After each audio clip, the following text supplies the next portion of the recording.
Good afternoon. If everybody could please take a seat. There should be plenty of seats in here. If anyone is missing or needs a seat, we have some up here.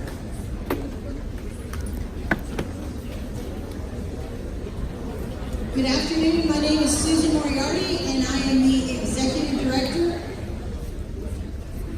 of the Tennessee YMCA Center for Civic Engagement.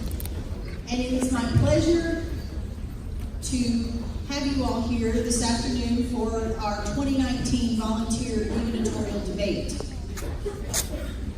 I'll wait till they get the rest of these chairs. Thank you. This debate is very important, and it is, I think this is the 10th year we've been doing this. And I know you guys just came back from lunch or out of the committee. But it's very important that you take a few minutes and just prepare yourself to listen to these candidates for a couple reasons. First, because I can assure you you're going to learn something. I do every time I come to these debates. And secondly, because these candidates have prepared long and hard for this debate, and I'm sure that they're a little nervous to be up here in front of all of you all. So we're going to ask you all to help them out by being respectful and to listen what they have to say, because one of these candidates will be leading this conference next year. What you're going to be doing is listening to the students today. Tomorrow you will vote for 2 of these 5 candidates. Since we have 5, we're going to have the primary, and then we'll have the general election on Saturday. So, again, please be on the best behavior. It is my pleasure to announce our moderator for the 10th time.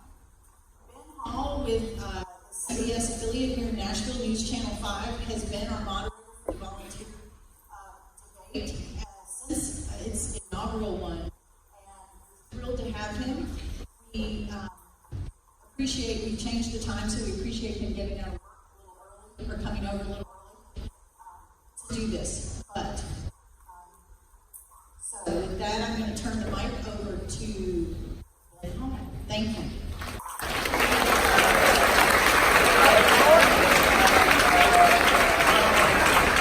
Thank you. I love doing this every year. I also learn a lot. Here's how it's going to go. I'll ask 3 questions. The candidates will have 2 minutes to respond to each question. We'll begin with opening statements. Each candidate will have 2 minutes for opening statements. We'll end with closing statements. We'll have 2 minutes for that. We'll have timers down here. At the end, when everyone has responded, and it wants to rebut something that has been said, you have 1 minute for that. Raise your hand, I'll call on you, and you can kind of respond to what another candidate has said. All right, so why don't we get started? The order has been predetermined by a random computer drawing. Micah will go first. And let's begin now with opening statements. First, I'd like to thank Ben for hosting this debate. I'm Micah Hoge, and I could go on and I could talk about my accomplishments here, but let's be honest, the future is way more important than any past. And hey, half of us just got back from lunch, and the other half are just about to go to dinner. So why should I slow things down when we have way more important things to talk about? We have a ton of things to address today, and really, there's only one big question. Where is Tennessee? And where are we headed? Honestly, Tennessee is an amazing state. Seriously, just look at what we've accomplished. See, this is what our state, this conference should represent, unity. When we stop focusing on the mess in Washington and start focusing on our state, good things happen. And regardless of what you believe, I think we can all agree that we as a conference and we really, really need to fix this. That is why I refuse to associate with any political party or platform. I'm sorry, not platform, organization. I'm not a Republican. I'm not a Democrat. I'm a Tennessean. This is my vote.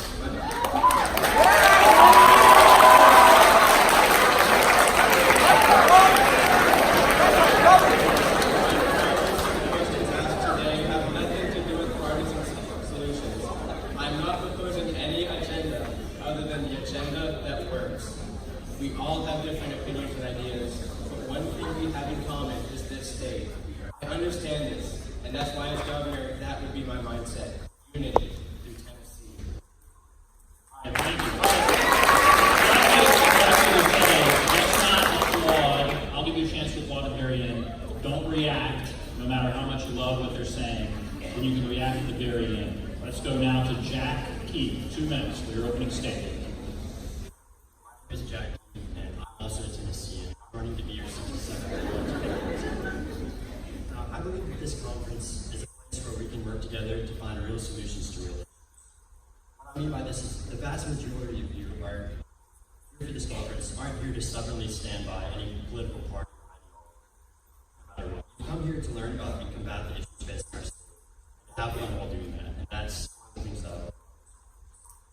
As the next generation of our state and our nation's leaders, we have the ability to leave stubborn party affiliation and work together to truly solve political issues. And that's a practice that I will continue and forward if you elect me as your governor. The issues that we will be working to solve in my time as governor include the opioid crisis in our state, K-12 education, and making our state economically prosperous. Now, these are certainly difficult issues. These and many other issues facing our state may require bold solutions. But we are capable of developing these bold solutions. Elect me as governor, and at this conference, we will work together to find the bold and the reasonable solutions to all of these issues. Thank you. Let's move now to Mark Hancock. Mark, you have 2 minutes for your opening statement.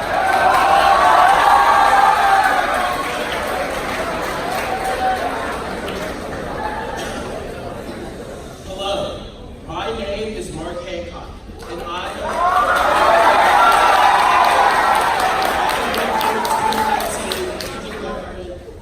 candidates. The reason why I'm running for governor is simple. I'm running because I believe that Tennessee deserves more. And I believe that with me as governor, I can get Tennessee to where it needs to be. I want to encourage all of you to feel free to talk to me this weekend about any questions or concerns you have about my campaign. The first thing my platform will address is the need for improvements in infrastructure. Our state has aging infrastructure systems that need to be fixed before it is too late. Next, I will focus on creating a more eco-friendly Tennessee so that future generations won't have to suffer. And lastly, I want to give more money to our school systems and decrease our literacy rate. These are the main issues afflicting Tennessee, and unless we face them, our state will continue to be dragged into the past. Our state needs new leadership that can provide Tennessee with what it deserves. Thank you, and remember to vote Mark Hancock for governor.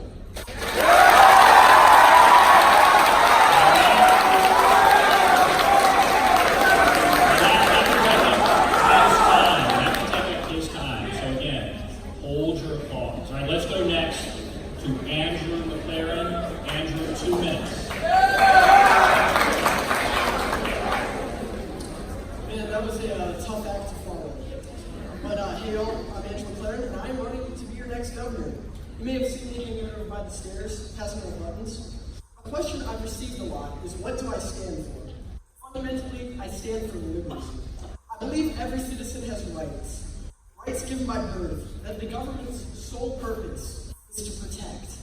Now, I'm about to say something that might cause a lot of people to stop listening and turn away in disgust. I urge you to keep an open mind and continue listening. My big confession is I'm a conservative. Conservatism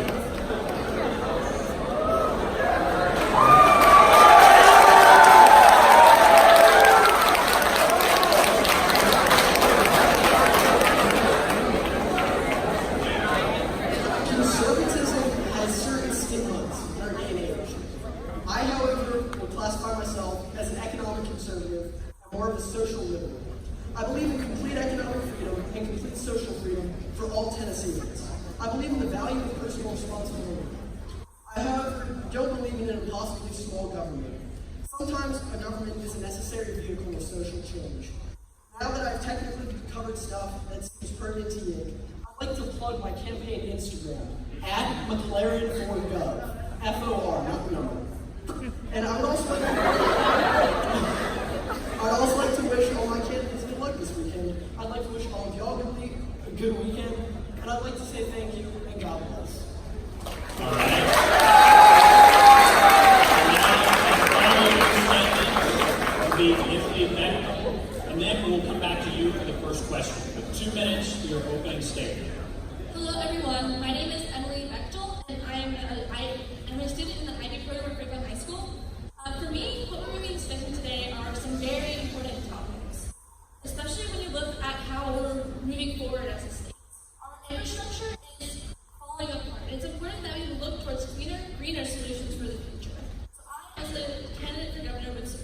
clean energy infrastructure throughout the state. The most important things facing us today, socially, can be handled through, in some part, through education. I believe that using education to create a more informed populace can lead only to future benefits. But, with that in mind, every problem needs a comprehensive solution. That means, for me, that there's more than one way to solve every problem, and as governor, I would look for legislation that supports multiple faceted information-based solutions. So this is why, through improving the systems of health infrastructure, education, incarceration, and law enforcement, I would advocate for educational programming to go hand in hand with other such solutions to end the problems that face us socially. At the end of the day, the most important thing about being a public service is to support the citizens you work for.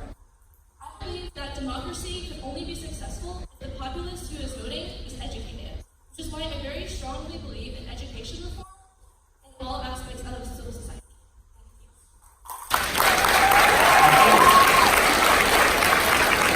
Now we move into questions. I encourage you all again to be quiet during the questions.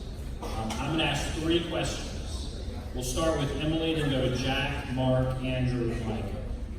First question. Surveys show trust in government is near all-time lows. Why do you think this is happening?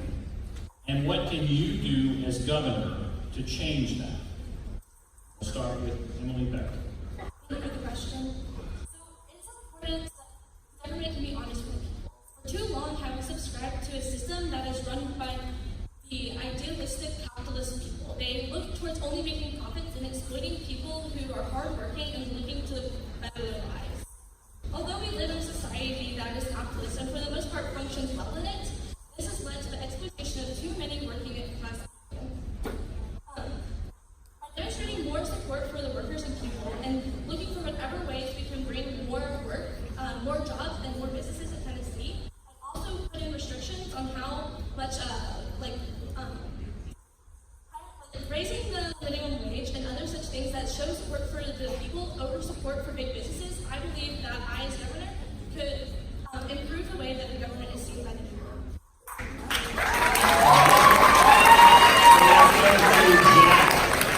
Jack Keith. Again, surveys show trust in government is near all-time lows. Why do you think this is happening, and what can you, as governor, do about that? All right, so I think there's 2 big reasons that people lose trust in government. And so one is corruption and the other is transparency. And to solve both of those issues, I think that we need comprehensive solutions. The first one, corruption. So there was a state integrity investigation in 2015 in our state. It gave our state a D-. Our judicial accountability and ethics reform both received Fs, and our legislative accountability received a D-. So one of the things to help with our legislative accountability, I think that we need term limits for our congresspeople, because right now they can serve as many terms consecutively as they want. We also need to increase the penalty for corruption. For transparency, we received a 30% transparency of our government. And so we need public and accessible records of everything that takes place in our government, because these officials are here to serve us and we've elected them to do that. So everything needs to be on public. That's how I'd solve the issue. Okay, let's go to Mark Hancock. Again, surveys show trust in government is near all-time lows. Why do you think this is happening? Now, to make the noise, it's going to take its time. And what can you do as governor to change it? Thank you for that question.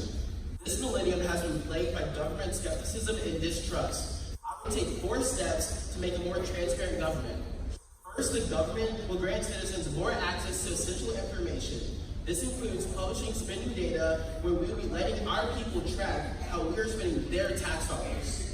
It also includes allowing citizens to track healthcare costs, compare providers, and view treatment wait times online. Second is weighing our citizens' opinions more heavily in our policy-making decisions. Putting citizens at the heart of policy-making gives them the opportunity to shape legislation and policies in areas they care about most. I plan to implement more town hall-like meetings open to the public and also provide government consultations to the public where we'll be able to directly take the input of the people. Third is reaching out to our most marginalized citizens. At a critical time for underrepresented groups in our state and even our country, we must, as a government, fill the needs of these people in the fight for a future of equality. Okay. let's go to Andrew McLaren. Same question. Prohibition of trusting government as your right-hand knows. Why do you think this is happening, and what as governor can you do about it? Honestly, I don't think it's a bad thing for the people to not trust the government. A man by the name of Thomas Jefferson once said, "A government big enough to give you everything you want is a government big enough to take away everything you have." A smart populace is skeptical of their government. We shouldn't attempt to increase people's trust in the government, but rather make people more involved in our republic. I believe that the state of Tennessee, however, to make people more involved in our republic, should make efforts to take controversial and impactful legislation to a public referendum so the people feel that they have a voice in our republic. We should also follow the example of the northern city of Boston and encourage our cities to start apps where they can report things such as broken streetlights, potholes, graffiti, and crimes. That way they feel as if the government is listening to them. We need to let the people know that Nashville hears them and stands with them. And then, same question to Mike Apple. Prohibition of trust in government near all-time lows. Why do you think this is happening? What as governor can you do about it? Now, low trust in the government primarily results from the misuse of public funds and the lack of proper representation. I believe that the best way to tackle the notoriously reckless spending is to implement a public, easy-to-access database of government spending. That way, we'll know what our money was spent on, why it was spent, and who spent it. After all, it's our money. We deserve to know how it's spent. Right off the bat, let me say that it should be a priority that we place term limits on the House and Senate, just like we do for the governor's office. Career politicians do not represent us the way they should. If you want to represent our state, it should be the service, not the paycheck that drives you. Another main point of my campaign is to throw partisan thinking away. No more Democrat mindsets. No more Republican mindsets. Only the Tennessee mindset. We need to disagree agreeably and focus on how we can work together to improve our great state. Question. We're going to start with Mark. Oh, you want to? Oh, rebuttal. Okay, go right ahead. In response to what the candidate said, I believe eliminating parties or partisan belief is, in theory, a good idea. But what makes this country great is that it's a melting pot of different ideas, different ideologies, and our republic facilitates the propagation of said ideas in a beautiful manner where the people can adopt the most reasonable solution. Okay, 1 minute to respond to that. Now, I'd like to respond to that. I never said parties were bad, but what we must agree on is that radical, sticking to your party is bad. You know, it's okay to have to have liberal or conservative ideas, but we need to be able to meld them together, as you said, to better our state.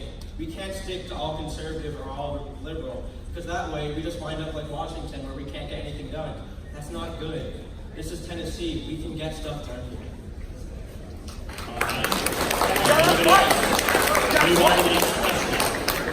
The next question will start with Mark Anthony. Tennessee faces a drug crisis. The last General Assembly passed some reforms, rejected others. What specifically would you do to fight the current opioid crisis? Mark Anthony. Thank you for that question. I really appreciate it. Currently, about 3 Tennesseans die every day from opioid overdoses. And nationally, more people die from opioid overdoses than car crashes or HIV/AIDS. I'm sure we can all agree that there is an issue, but it's time to take an organized and calculated approach to take down the problem.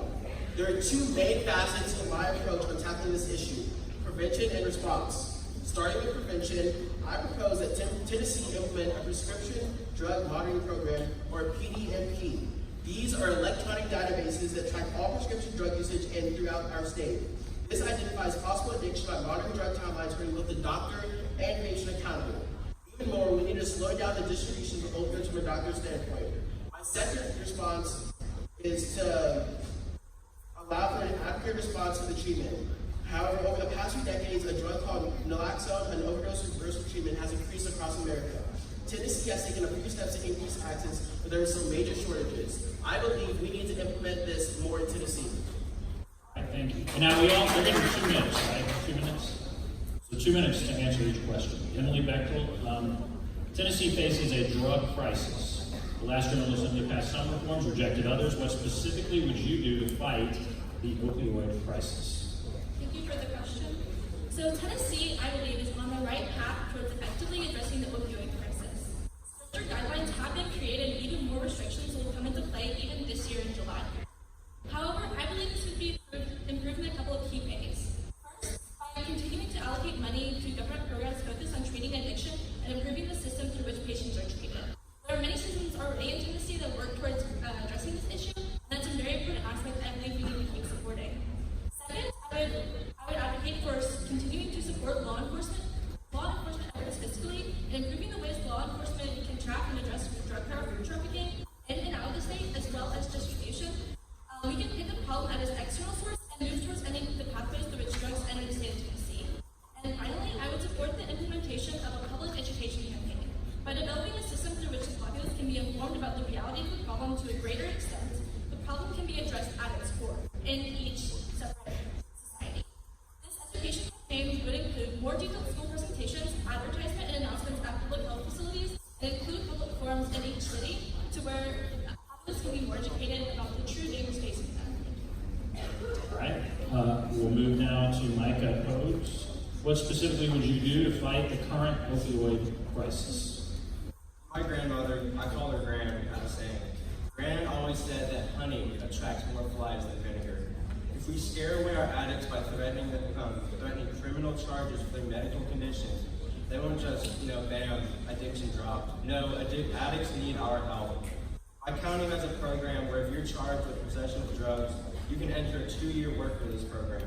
You're placed in a halfway house, you work a productive job, and you receive the therapy and medical attention you need. This program has worked miracles for my county. A similar program was also implemented in France, which saw an 80% reduction in opioid deaths. Why shouldn't we expand this to everyone? Another solution is to find alternatives. One of my coworkers was on the verge of quitting her job because of her back injury, but ever since her doctor recommended CBD oil, she is back and better than ever. CBD is just one of many alternatives that work just as well as opioids without the addiction. Opioids should be the nuclear option, the last resort of painkillers. Let's go to the What specifically would you do to fight the current opioid crisis? 2 minutes. Thank you for the question. So, a common misconception in our society is that people do heroin and other opioids because it's fun. Nobody in their right mind wakes up one day and is like, gee, I want to go to a crime-ridden part of town, go to an abandoned warehouse, get a dirty syringe, and stick black tar heroin in my arm. People don't do that. The opioid epidemic is a direct result of our society. It's just people feel like they have nowhere to go. They feel like they have to turn to these substances as some sort of consolation. So Switzerland had the same problem in the mid-90s. I proposed doing what Switzerland did. They legalized, in quotation marks, heroin. They had government buildings, or they have government buildings, where you go, you shoot up medically pure heroin, and then you just go on with your day. It sounds ridiculous, but you do it there. You don't want to go to the streets to get more expensive, dirtier heroin. You get it from the government, and then the nurses of the government also provide counseling for you. Over time, Switzerland saw tremendous success. Street prostitution is not existing there anymore. Crimes decreased by like 30%. It's just making society a lot safer. I'd like to. All right, thank you. 2 minutes now for Jack Keith. Jack, 2 minutes. What would you do as governor to address the opioid crisis? So for any difficult issue, you're going to need like a multi-step comprehensive plan, and that's what I've heard of. It's a 3-step plan. And it doesn't include legalizing government-administered heroin, because I believe that we have so many people that are already addicted to opioids. Our priority, or one of our priorities in the opioid crisis, should be to get those people off of addiction, not just sustain their addiction. And any heroin is bad heroin, whether it's administered on the streets or by the government, even if it may be slightly cleaner by the government. My first step would be to limit opioid prescriptions to those who really need them. Right now, that can be prescribed for minor car injuries, wisdom teeth removal, or even minor medical procedures. And we need to limit it to areas where opioids are really needed, if there are those areas, and that will be determined by state level.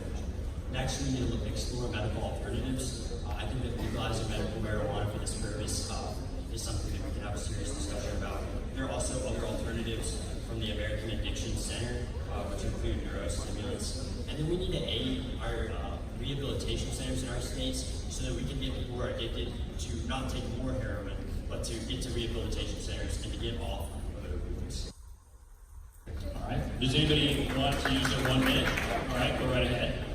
Okay, so in response to something a previous candidate said, no one is advocating just giving people free government heroin. One, you have to pay for the heroin.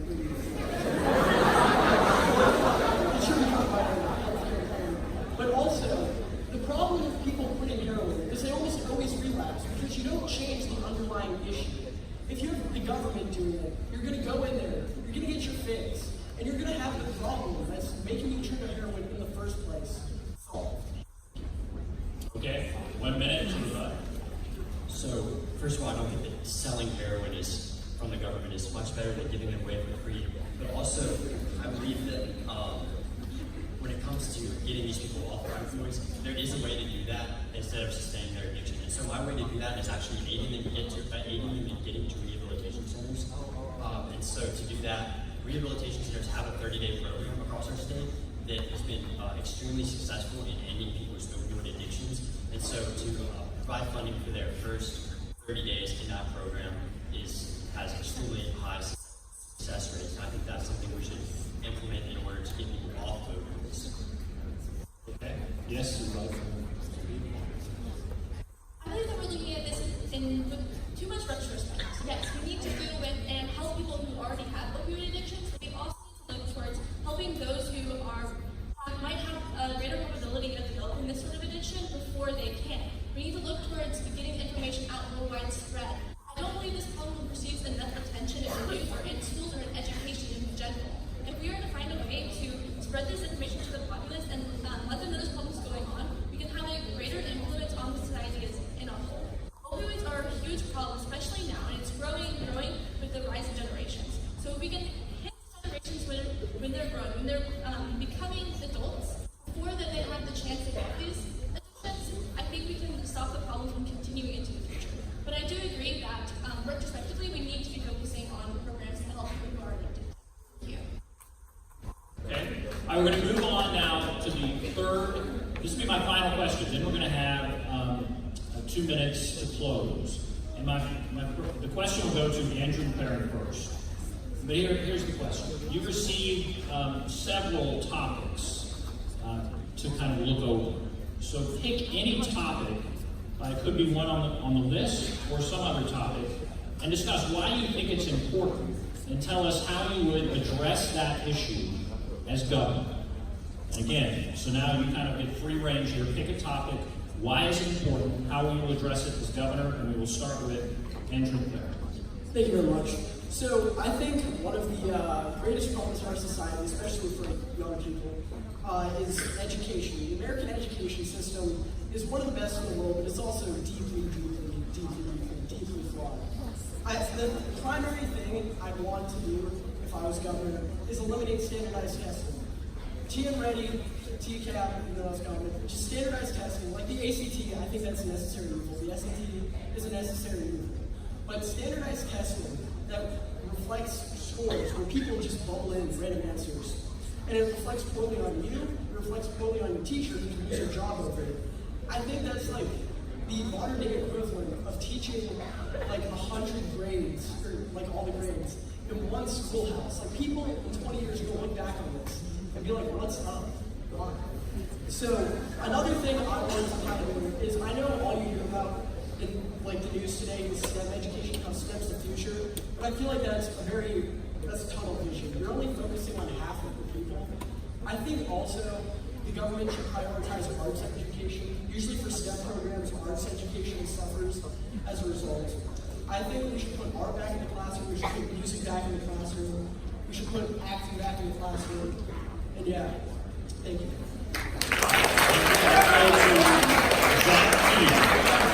Any topic you think is important, why is it important, and how will you address Okay, so I think in this election, voter turnout is one of the most pressing issues.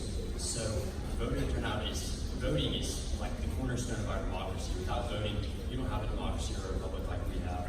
And Tennessee is currently the 50th worst state in voter turnout, which is something we need to solve. So the men and women we choose to take on the responsibility of representing us in our state government need to be chosen wisely by all of our citizens. By evidence-based statistics, that's clearly not happening. So, like with my other solutions, my solution to voter turnout is multi-step incompetence. So the two main things causing people not to vote are inconvenience and just a lack of awareness and caring about civic engagement. So for their inconvenience, usually people on election days will have school or work or anything else that prevents them from actually going out to the polls and casting their vote. So to solve this, I would make election days for our executive and legislative official state holidays, which means that people would likely get out of work or school and they can go to the polls and cast their votes. And this would fundamentally raise our voter turnout. And the second more broad issue causing voter turnout, the awareness, lack of awareness and care in our citizens, is also an issue that I would solve. So they aren't necessarily taught about the importance of civic duty like we are here at this conference, and that's something that we need to change in our education system, and something that would definitely increase voter turnout. We should convince citizens like last year's candidate Max Newman, who made the website The Informant, that you can look up and see details about our legislation that's currently being passed in Tennessee. And websites like that and other sources are a great way to make sure that we're more aware and that we care more about the issues in the elections. And those are my two ways that I would raise voter turnout. Micah, and again, it could be a topic we discussed or a different topic that's important to you, why, and how we will address it. Well, then we'll go to Emily, and then we'll come back to Micah. You okay, Emily? Okay. All right, so 2 minutes. For me, one of the most pressing issues in our society is education reform. According to education scholars, the education system in which our youth are being educated in was built for a populace that was not supposed to learn. When this was developed in the 19th century, this public education system was built for the working class people. But those making the system believed that those people were actually incapable of learning. That is why, especially today, when we have a globalized society, when information is so readily available to anyone who wants it, I believe it's important to incorporate global ideas and characteristics into our schools. This means starting comprehensive foreign language training earlier in educational careers. Language learning, especially being bilingual or multilingual, can provide innumerable benefits to the future of a child, especially in such a globalized economy that we have. It is important that we are creating people who can function in the international economic setting, no matter what your beliefs are to the contrary. We're trying to educate people in a system that's changing week by week. We don't know what the economy is going to look like in 20 years. We don't know what it's going to look like in a week. So it's important that we educate people to the best of our ability now, and educating them in a system that was built in the 19th century is not conducive to that belief. However, I believe that alternative higher education routes should be invested in. Trade schools are the future for so many people, and it's important that Tennessee has the best of those directly. We need to educate children from any situation they could encounter and foster an environment where they can develop the critical and analytical thinking skills that can help them be successful citizens in the future. It's important that we leave no person behind, but also that we prepare them for whatever career that they would like to have in the future. Thank you. All right, thank you. Now we'll back to Micah. What issue do you think is important? How will you address it? All right, take two. I'm going to take this time to talk about prison reform. And if you even want to touch that topic, we must talk about community outreach. As crime is a socio-economic problem, and we need to reach out to our at-risk youth and guide them back onto the right path. You may have heard that your third grade reading level determines how many beds they'll put in prison. But did you know that the company behind our private prisons told us that as long as we keep their prisons at a 90% occupancy rate, they'll build us brand new ones cost-free. Now, isn't that the tail wagging the dog? Prison should be used for two things: to hold people who can't change and have committed horrendous crimes, and to rehabilitate those who made bad decisions so they don't make them again. Note that I didn't say profit anywhere in that sentence. My bill this year revolves around expanding work release programs so that when an inmate is released, they either have a job waiting for them or they at least know how to get a job. how to live life properly, and how to be successful. Prison to profession, not prison, take a break, and then prison again. Thank you.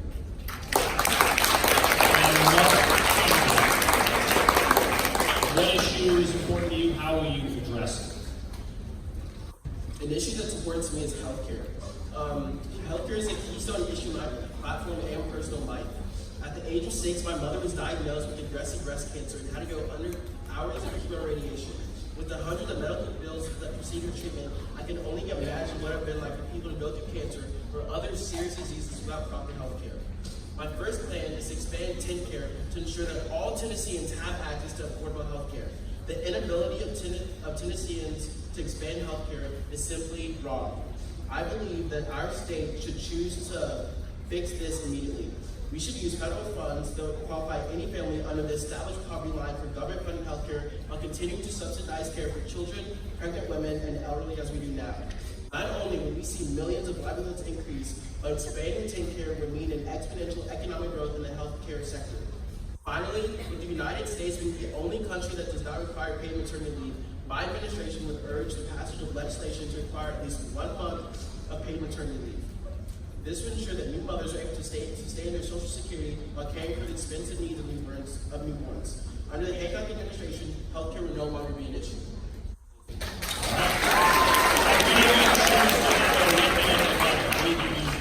Anybody else? 1 minute? All right, now we're going to do closing statements. We have 2 minutes, closing statements, and we'll start with Emily. Emily Bechtel, 2-minute closing statement.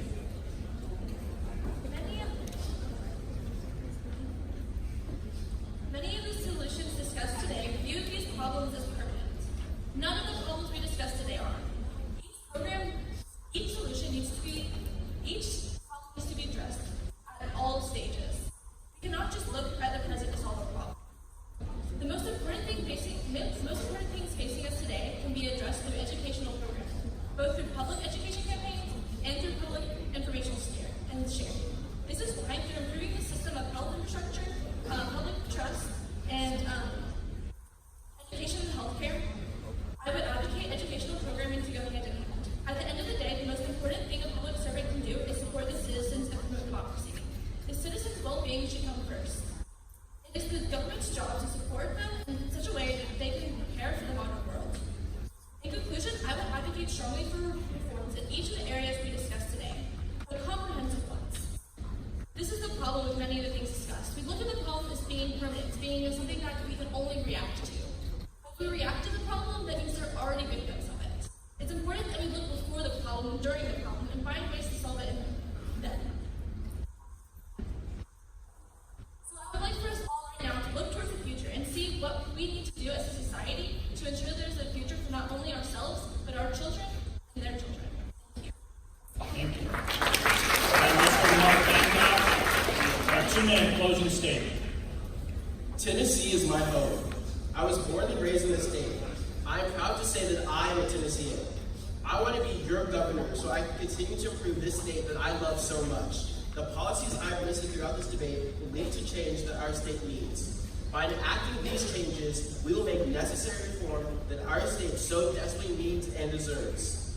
While there will be bumps along the road to change, I will work hard to make sure that those bumps are smoothed over. With your help and vote, I will work to make Tennessee the best it can be. So please vote Mark Hancock for your 2020 Youth and Government Governor, because the vote of today becomes the change of tomorrow.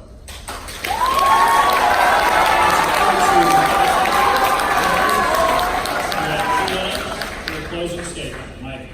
Now, even though my opponents and I may disagree on some ideas, I still respect them greatly.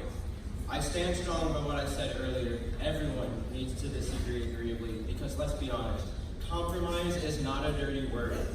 No matter what someone brings to the great political dinner party, we should still put their dish on the table. Even though it's up to the guest to decide if they'll put it on their plate, we still need to respect the contributor. That's what my campaign is about. Respect, unity, opportunity. Our state couldn't have gotten here and cannot go further without working together. Every minute we are on this planet, a new opportunity arises, but it is up to us to take advantage of it. It'll be nearly impossible to do that if we're busy one-upping those who simply disagree with us. We just spent an entire hour debating these issues, and what this really boils down to is what you take away from this and what you act on. There's just one of me, but 800 of you. As governor, I will advocate for your ideas. I will support your bills, and I will pass your laws. I'm Micah Hodes, and I'm not running to be the governor. I'm running to be your governor.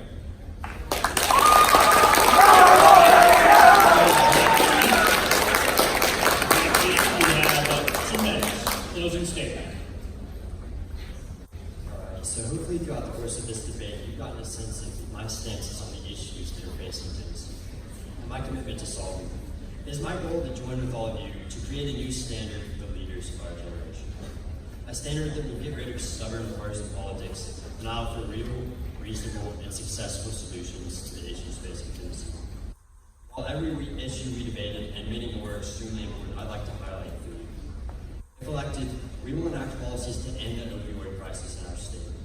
We will make Tennessee economically prosperous, and we will build a better education to prepare the next generation of Tennesseans to overcome the next generation of problems. If you want to be a part of a conference that produces real solutions to real issues in our polarizing political climate, vote Jackie for the vote. Thank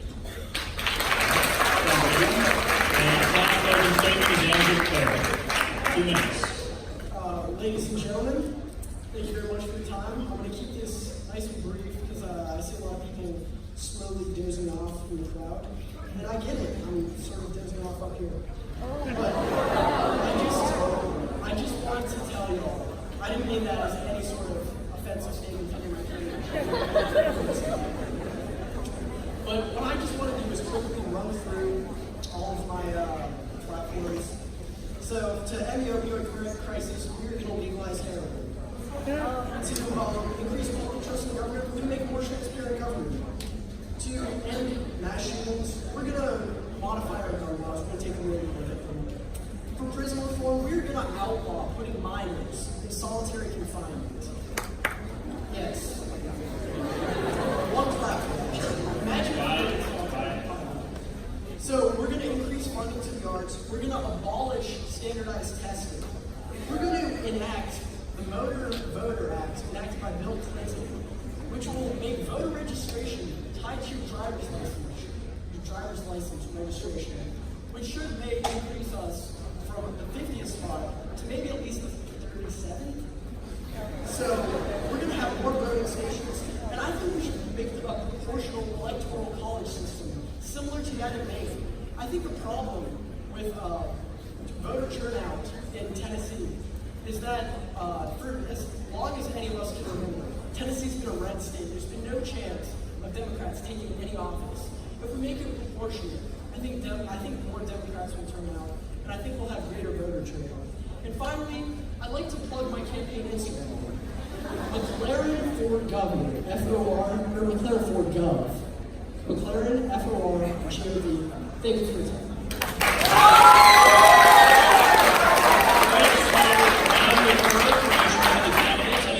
Great job. You may now give them your applause.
Okay, we are now going to